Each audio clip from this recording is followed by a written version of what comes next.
Assalamualaikum warahmatullahi wabarakatuh. Kami dari kelompok 13 akan memaparkan tentang pencemaran sungai yang diakibatkan oleh eceng gondok yang bertumpuk yang beranggotakan. Saya Nahdia. Perkenalkan, nama saya Nisa. Perkenalkan, nama saya Jaimah.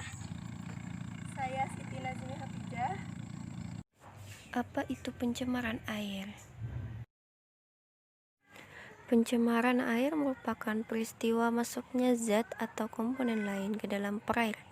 Pencemaran air ini merupakan masalah global utama yang membutuhkan evaluasi dan revisi kebijakan sumber daya air pada semua tingkat. Apa penyebab tumbuhan eceng gondok yang berkembang?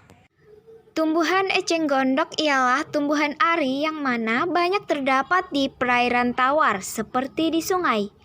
Pada tumbuhan ini biasanya terlihat mengapung di atas sungai yang mana menutupi sinar matahari yang akan masuk ke dalam perairan. Nah, jadi ada beberapa penyebab eceng gondok tumbuh dan berkembang pesat di sungai.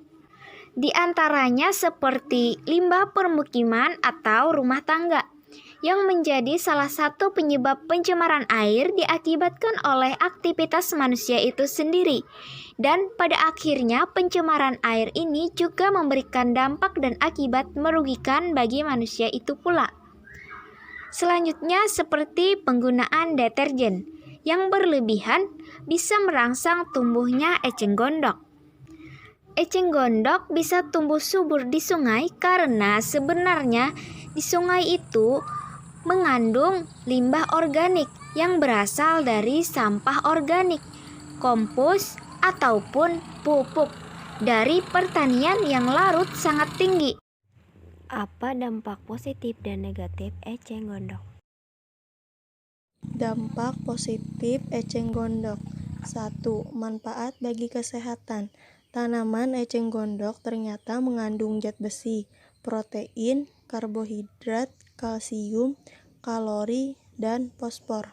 Mengandung vitamin A, B1, dan C. Berbagai penyakit yang dapat dipercaya dapat disembuhkan dengan tanaman eceng gondok, diantaranya sembelit, mengurangi efek gatal yang disembuhkan oleh virus atau bakteri. Yang kedua, sebagai bahan pupuk organik. Selain manfaat kesehatan, eceng gondok juga memiliki manfaat sebagai bahan dasar pembuatan pupuk organik. Pasalnya, asam homat yang terkandung dalam eceng gondok dapat menghasilkan senyawa pitohara yang berfungsi sebagai zat yang mempercepat pertumbuhan akar tanaman. Selain itu, eceng gondok juga mengandung asam triterpenoid, alkaloid, sianida, dan kalsium. Yang ketiga, pembersih polotan logam berat. Dalam penelitian yang pernah dilakukan oleh peneliti asal Indonesia, Widyanto dan Susilo, berkesimpulan bahwa dalam waktu 24 jam eceng gondok dapat menyerap logam, kadmium atau Cd, merkuri atau Hg, dan nikel. Yang keempat, dampak positif atau manfaatnya. Selain terdapat dampak positif, manfaat lain dari eceng gondok sebagai bahan pembuatan biogas, dapat digunakan sebagai bahan dasar pembuatan kerajinan tangan seperti tas, topi, dan lain-lain. Dapat diolah menjadi bahan dasar dan sebagainya. Adapun dampak negatif dari eceng gondok, yang pertama, menurunkan kadar oksigen dan cahaya di dalam air. Sebagaimana yang telah dijelaskan sebelumnya bahwa eceng gondok memiliki tingkat perkembangbiakan yang sangat cepat dan sulit dikendalikan, sehingga menyebabkan daerah perairan menjadi tertutup oleh banyaknya eceng gondok yang tumbuh di permukaannya.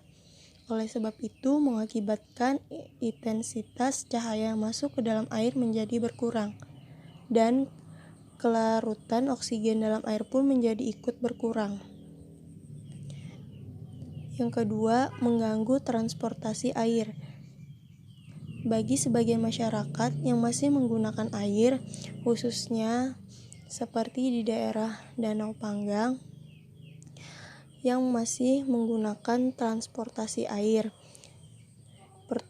Dengan adanya pertumbuhan eceng gondok itu akan sangat mengganggu jika berlebihan.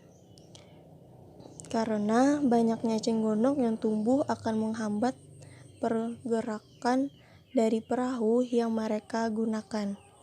Yang ketiga, mempercepat pendangkalan air. Selain itu, eceng gondok juga dapat merusak lingkungan di sekitar perairan. Pasalnya, tumbuhan eceng gondok yang sudah mati akan tenggelam dan menumpuk di dasar perairan, sehingga menyebabkan pendangkalan pada dasar air. Yang keempat, merusak keindahan perairan. Meskipun tumbuhan eceng gondok memiliki bunga yang cukup indah, keberadaannya yang cukup banyak terkadang dapat mengganggu keindahan pemandangan. Dapat dikatakan jika di darat terdapat rumput liar, maka di perairan terdapat tanaman eceng gondok. Jagalah bumimu, maka bumi akan menjagamu. Sekian dan terima kasih. Wassalamualaikum warahmatullahi wabarakatuh.